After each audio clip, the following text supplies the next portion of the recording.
Hey, hey, hey, hey. I got a good one today. Um, this one is quite personal. I've heard this story more than once. And we might not have any answers for it, but it's definitely something that I want to talk about because, sorry about that, I tilted the camera.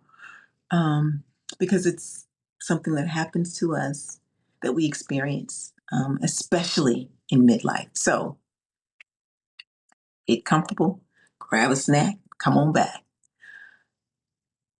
So the phone rings and your heart sinks. It's a specific kind of gravity. It's not the heavy news of a crisis or anything like that, but instead the heavy weight of history. You see the name on the screen, and suddenly you don't feel like the capable midlife woman you've created for yourself. You're a child again, caught in the noise of a past. You can probably imagine where this is going. How do you hold the hand of a person who never quite knew how to hold yours? How do you offer care when the history between you is riddled with sharp, subtle jabs? Moments where your reality was rewritten, where their needs always took up the entire room and you were left shrinking, always wanting to be free, always wanting to flee. Today, we're going to sit with that friction, not to solve it, but to say it out loud and take its power away. So, for those of you who are here for the first time, I'm Minty Rae. Come on in, come on in. This is our space that I call the inner room. So, get comfortable. Maybe you already have a snack, maybe you're already laying down. I'm really glad you're here. Today and every day, I'm holding space for your transition to being the person that you appreciate. Heavy on the you. I mean, right now, in this very moment, not tomorrow. And yes, even without having everything figured out. I love when we talk about real, sometimes beautiful, and often exhausting transitions of midlife, including this nagging feeling that you are losing your autonomy because you are being pulled back into an old, unresolved space and time. On this channel, we pause everyone else's noise so you can hear yourself, to know your desires. Now, if your current life is no longer serving you, you can adjust that here in the inner room. So, welcome. You're in the right place. In our younger years, we thought we could outrun the past. We built lives that looked nothing like the ones that we came from. We thought we were done and on to doing big girl things. But then the season shifts, and now you find yourself back in a place that you always wanted to leave, a place you never wanted to be in the first place. Well, we're here, right here in this moment. So let's take this on for our own midlife calibration. So I don't call this work recalibration because that implies that you were off track. And I don't think you were. We weren't off track. We were functioning exactly as we needed to. But now circumstances have changed. The person who once had all the power now has none. And you, who once had no power, now have all the responsibility. And it's a jarring reality. You're balancing the adult you have become against the child you used to be who is still waiting for an apology or an acknowledgement that may never, ever come your way. You are aware that now you may be caregiving because it seems like the next natural step. But that doesn't make it a light step. Okay, let me ask some questions. And we'll just let the questions hang. Um, is it love or is it obligation? This taking care of someone who didn't take care of you when you were younger. Is it a choice or is it a requirement? Can you provide care and not swallow poison from the past? If you give them everything, what is left for the people who actually nourish you now?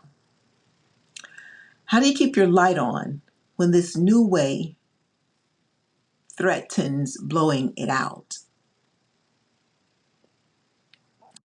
When I find myself in these spaces, these difficult spaces, I literally breathe life into myself from so that I'm no longer sitting in overwhelm. I feel the air filling my lungs. And I remember that I too deserve dignity and respect. And because I am responsible, I will ensure that for both of us. I may remind myself a time or two that I'm a grown woman with a car key, a home, and a bank account. I'm not trapped. The feeling of being trapped, the feeling of being trapped is one that will take your absolute breath away. So reminding myself that I'm not trapped despite my body, behaving like it's entrapped. I know that I can make decisions that serve me.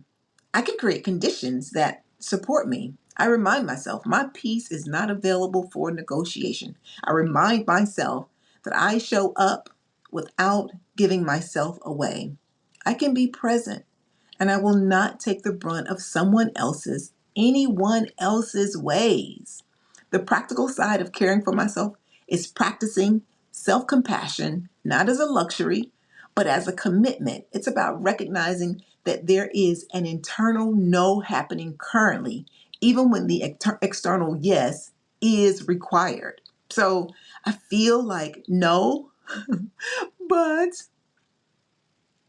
for the circumstance, I feel like yes is required. It's a quiet awareness that says, I am safe in my own body, even when new conditions feel familiar in all the wrong ways.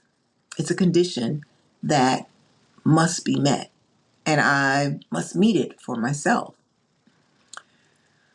You don't have to carry the weight of this story by yourself. We are a destination to each other and a destination to you too.